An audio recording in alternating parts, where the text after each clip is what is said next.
धाकड़ खबर, बेखौफसुमा बेबाक अंदाज।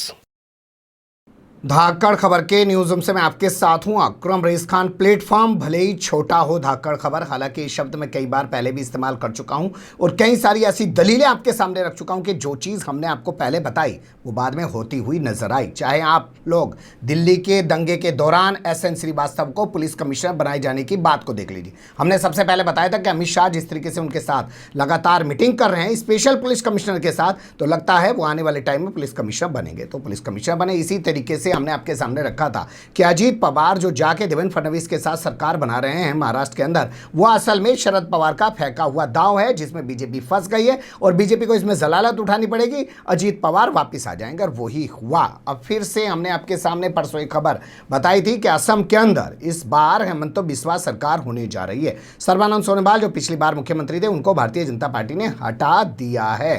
हेमंत बिस्वा की सरकार आ गई है। उसी वक्त खबर बताते हुए आपको बताया था कि NRC दोबारा हो सकती है। तो अब वही खबर को आगे बढ़ाते हुए बोल बचनों के साथ बाकायदा हेमंत बिस्वा का वीडियो आपके सामने रखते हुए बताएंगे कि किस तरीके से NRC दोबारा कराने की ओर असम बढ़ रहा है या असम की हेमंत बिस्वा सरकार बढ़ रही है। पर मुझे लगता है उन तमाम तस्वीरों से आपको रूबरू कराऊं उससे पहले कुछ चीज़ें ये देख लीजिए। जैसे एक खबर आज ये छपी अखबार में जिसमें कहा गया कि असम को देश के शीर्ष 5 राज्यों में शामिल करवाया जाएगा, यानी कि जो टॉप के 5 राज्य हैं। कंपटीशन तो चलता है ना, अभी तक बीमारू राज्य से निकाल कर असम को लेके जाया जाएगा देश के शीर्ष टॉप राज्यों में, ये कहा गया। अब शीर्ष टॉप राज्यों में 5वें नंबर पे रखा जाएगा, दूसरे पे रखा जाएगा, तीसरे पे रखा जाएगा, सबसे टॉप पे लेके जाएगा, ये भी कुछ कहा नहीं जा सकता। आपको बता दें देश के अंदर टॉप का राज्य एक ही माना जाता है, वो है केरल, शिक्षा के मामले में भी और तमाम चीज़ों के मामले में भी, हेल्थ के इंफ्रास्ट्रक्चर को लेकर भी। तो अब इसमें टॉप 5 में शुमार किया जाएगा, ये दावा किया जाए। इसी तरीके से दूसरी एक खबर आज के अखबार में आपको देखने को मिलेगी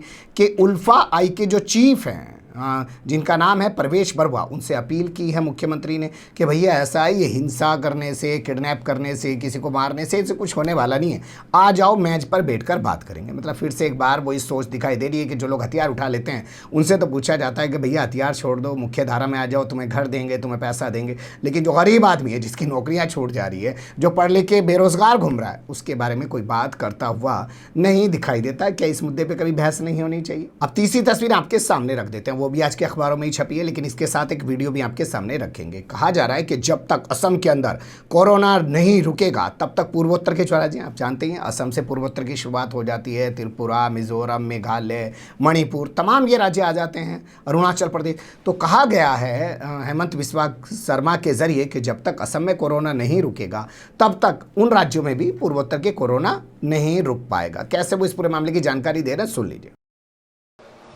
COVID situation in Assam is alarming. We have seen that our daily cases has crossed almost 5,000. So obviously tomorrow when we meet for the first time in the cabinet, we will discuss COVID situation. We will discuss it in the situation in complete in from all perspective, and we will take all the measures whatever is required to contain COVID outbreak, because Assam, we know that until and unless Assam COVID situation is controlled, the situation in Northeast will never come under control. We have our responsibility towards our citizen, and we have also responsibility towards entire Northeast. So Assam government will do its best, and tomorrow after the cabinet I will elaborate our line of action.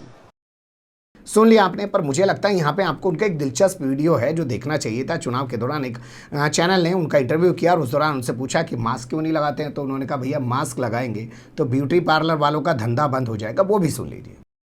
इतनी सख्ती और अब mask की जरूरत नहीं है? नहीं है। क्यों नहीं है? नहीं है तो नहीं है, मैं क्या करूं अभी? जब सर केंद्र सरकार लगातार निर्देश दे रही है, केंद्र सरकार अपना निर्देश दे, लेकिन in the context of Assam Covid आज का दिन में नहीं है। यहाँ में तो मास्क पहनेगा तो पार्लर कैसे चलेगा? मास्क पहनेगा तो पार्लर कैसे चलेगा? ब्यूटी पार्लर भी चलना चाहिए।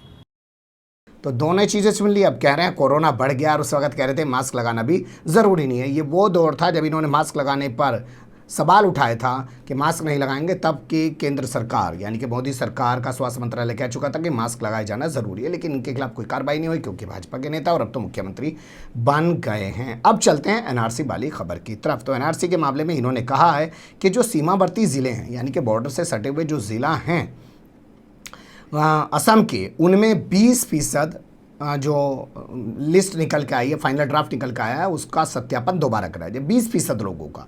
इसके अलावा जो अन्य ज़िले हैं उसमें 10% लोगों का सत्यापन दोबारा कराया जाएगा। अगर ज़्यादा गड़बड़ियाँ पाई जाती हैं तो अदालत के पास जाया जाएगा और अदालत को बताया जाएगा और अदालत की अनुमति लेके, अब भाषा बदल जाती है ना सीट पर बैठने के बाद, कि उसकी अनुमति लेके दोबारा से एनआरसी कराई जाएगी। इनकी ज़बानी आपके सामने रख रहा हूँ, सुन लीजिए।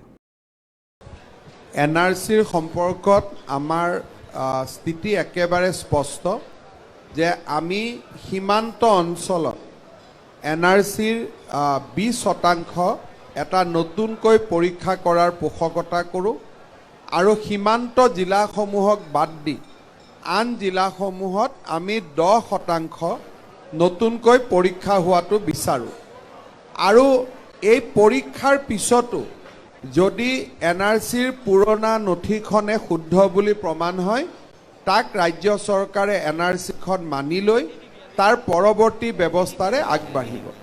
কিন্তু যদি এই পুনৰীক্ষণৰ সময়ত ব্যাপক খেলিমেলি দেখা পোৱা যায়, তেতিয়াহ'লে আমি বিচাৰিম যাতে মহামান্য আদালতে ইয়াৰ ওপৰত এক নতুন দৃষ্টি তেখেতসকলেও যেন নিক্ষেপ কৰে। এই বিষয়টো দায়িত্ব লোৱাৰ পিছতে বৰ্তমানৰ কি পৰিৱেশত আছে কি নাই এই বিষয়ে চাই আপোনালোকৰ লগত সময়ে সময়ে আমি শ্বেয়াৰ কৰি থাকিম। कुल मिला के बात यह है कि अभी ये शुरुआत कर रहे हैं कि हम 20% का दोबारा सत्यापन कराएंगे, 10% का अंदर के ज़िलों में सत्यापन कराएंगे। ये एक शुरुआत है छेड़छाड़ करने की, वरना फाइनल ड्राफ्ट जब सुप्रीम कोर्ट ने एक्सेप्ट कर लिया और मान लिया कि 19 लाख लोगों की शहरियत पर सवाल है, वो 19 लाख लोग ट्रिब्यूनल में जाएं और हाई कोर्ट में जाएं और उसके बाद सुप्रीम कोर्ट तक जाने का उनके पास रास्ता है, वो अपनी नागरिकता साबित कर सकते हैं। लेकिन उससे पहले सरकार का ये कहना कि हम लोग खुद सत्यापन कराएंगे, ये जानते हैं किस वजह से? क्योंकि 19 लाख में से बताया जाता है 14 से 15 लाख हिंदू हैं और महज 4 से 5 लाख मुस्लिम हैं। यानी कि माना जा रहा है कि मुसलमान ज़्यादा एनआरसी में घुस गए हैं, घुसपैठिया वाले मुसलमान जो आप जानते ही हैं। घुसपैठिया दीमक की तरह हैं देश के अंदर। बांग्लादेशी घुसपैठियों ने दीमक की तरह भारत को खोखला कर दिया। अमित शाह के डायलॉग आपने सुनोगे, चुन चुन के घुसपैठियों को निकालेंगे, 40 लाख घुसपैठियों को निकालेंगे, लेकिन वहाँ कितने रह गए? 4 से 5 लाख। तो अब शायद ये 19 लाख का जो आंकड़ा है अब ये पलटा जाएगा, 4 से 5 लाख शायद हिंदू रह जाएं और 14 से 15 लाख लोग जो हैं वो मुस्लिम हो जाएं। या जिस तरीके से दावा किया जा रहा है कि 20% एनआरसी का दोबारा से सत्यापन कराया जाएगा, उससे बहुत सारे सवाल खड़े हो जा सकते हैं। बता दें आपको, असम की कुल जनसंख्या 3 करोड़ 30 लाख के आसपास है। तो क्या टोटली अगर दोबारा कराया जाएगा तो फिर क्या तस्वीर निकल के आएगी? और क्या इसी वजह से भाजपा दोबारा जीत के आई है? इसी फार्मूले के साथ उन 14 लाख लोगों ने वोट देने में अपनी अहम भूमिका निभाई है इस मामले में। हमारे पास अभी रिपोर्ट नहीं है, लेकिन इस पर भी आपके सामने एक अलग से रिपोर्ट रखने की कोशिश करेंगे। फिलहाल बने रहेगा धाकड़ खबर के साथ, क्योंकि अभी बहुत सारे सवाल हैं इसी खबर से जुड़े हुए, वो कुछ और लोगों से बातचीत करते हुए आपके सामने रखने की कोशिश करेंगे। कमेंट्स के रूप में आप लोग अपनी राय दे सकते हैं, खबर को लाइक कर सकते हैं, चैनल को सब्सक्राइब कर सकते हैं और ज़्यादा से ज़्यादा हमारी खबरों को शेयर कर सकते हैं। फिर ऐसे ही किसी सुलगते हुए या बुलंदते मुद्दे लेकर मैं आपके सामने हूँगा हाजिर। फिलहाल अभी मुझे दें इजाज़त।